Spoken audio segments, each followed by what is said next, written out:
How to invite friends in Hago app. दोस्तों आज के इस वीडियो में मैं आपको बताऊंगा कि कैसे आप हैगो एप्लीकेशन दूसरे को रिफ़र कर सकते हो, कैसे दोस्तों को इनवाइट करके आप और भी ज़्यादा यहाँ पे जो है आप पैसे कमा सकते हो। ठीक है, तो दोस्तों यहाँ पे चलिए मैं आपको बताता हूँ। आपको पता होगा कि रिफ़र एंड अर्न का भी यहाँ पे जो है एक बिज़नेस प्रोग्राम है।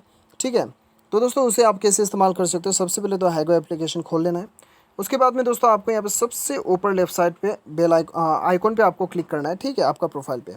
उसके बाद में दोस्तों यहाँ पे जो है आपका रिफ़र आईडी जो शो कर रहा है सबसे ऊपर, यही आईडी के साथ दूसरा ज्वाइन होता है तो आपको कुछ कॉइन्स मिलते हैं यहाँ पे। ठीक है, तो दोस्तों जैसे कि यहाँ पे आप इनवाइट फ्रेंड का जो ऑप्शन है यहाँ पे आप क्लिक करते हैं तो यहाँ पे आप लोगों को व्हाट्सअप पे या फिर आप लाइन पे या फिर इंस्टाग्राम पे आप इनवाइट कर सकते हैं। यहाँ पे मैंने व्हाट्सअप पे क्लिक किया, अभी मेरा ये व्हाट्सअप खुल जाएगा यहाँ पे, और यहाँ से मैं किसी को भी भेज देता हूँ। सपोज इसे भेज देता हूँ मैं, तो यहाँ पे मैंने भेज दिया। भेजने के बाद क्या होगा कि दोस्तों यहाँ पे क्या होगा कि दोस्तों ये लिंक के साथ जो भी ज्वाइन करेगा आपका रिफ़र आईडी ऑलरेडी यहाँ पे लगा हुआ रहेगा। ठीक है, तो आपको उसके लिए बेनिफिट होगा। इस प्रकार से दोस्तों आप आसानी के साथ किसी को भी रिफ़र कर सकते हो। उम्मीद करता हूँ कि आपको वीडियो पसंद आएगा। Thanks for watching.